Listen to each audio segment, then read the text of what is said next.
क्या America Iran पर हमले की प्लानिंग कर रहा है? क्या 1 मई को ईरान पर भीषण अटैक होने वाला है? क्या ईरान तबाह होने वाला है? ये सवाल उठ रहे हैं अमेरिका की सेना की खुफिया जानकारी सामने आने के बाद। मीडिया रिपोर्ट्स के अनुसार सैटेलाइट तस्वीरों से पता चला है कि हिंद महासागर में स्थित डिएगो गार्सिया एयरबेस पर अमेरिका ने 7 B-2 स्टील्थ बॉम्बर्स और 9 KC-135 रिफ्यूलिंग एयरक्राफ्ट तैनात कर दिए हैं। इसके अलावा अमेरिका ने 1 मई तक एयरबेस के 2 प्रमुख रैंप स्लॉट B-1 और B-2 को बंद कर दिया है। डिएगो गार्सिया ब्रिटेन का एयरबेस है, जिसे इस समय अमेरिकी वायुसेना बेस के रूप में इस्तेमाल कर रही है। मिडिल ईस्ट के पास यही एकमात्र जगह है जहां से अमेरिका आसानी से ईरान पर एयर अटैक कर सकता है। अब यहां पर अमेरिका के खतरनाक एयरक्राफ्ट की तैनाती ने आशंकाओं को बढ़ा दिया है। यहाँ 1 मई की तारीख इसलिए भी इम्पोर्टेंट है क्योंकि अमेरिकी राष्ट्रपति डोनाल्ड ट्रंप ने 2 महीने पहले ईरान को 1 मई तक का अल्टीमेटम दिया था। अब ये अल्टीमेटम की तारीख समाप्त हो रही है। डिएगो गार्सिया एयरबेस पर रैंप स्लॉट भी 1 मई तक के लिए बंद किया गया है। इन सभी तारीखों को जोड़कर देखा जा रहा है।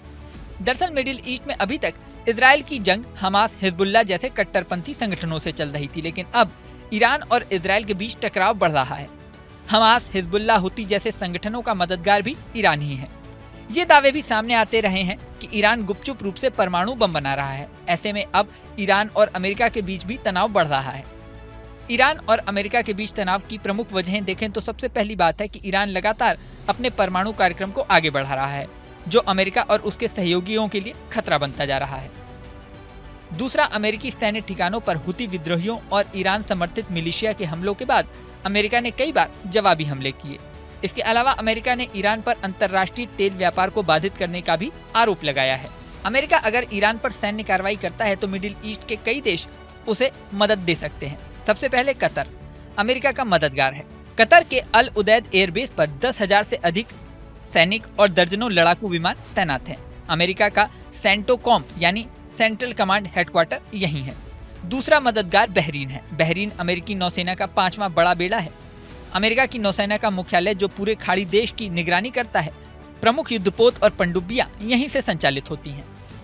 तीसरा मददगार है यूएई यानी संयुक्त अरब अमीरात। यूएई के अल धाफरा एयरपोर्ट पर अमेरिका के F-22 रैप्टर और MQ-9 रिपर ड्रोन तैनात हैं।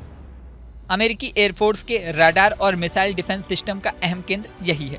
इराक भी अमेरिका के लिए इम्पोर्टेंट है। इराक पर कई छोटे बड़े सैन्य ठिकाने हैं जहां पर अमेरिकी सैनिक मौजूद हैं। कुवैत भी अमेरिका के लिए इम्पोर्टेंट है। कुवैत का अरिफ जान एयरबेस अमेरिका के लिए काफी महत्वपूर्ण है। यहाँ पर 13,000 से ज्यादा अमेरिकी इस समय मौजूद हैं।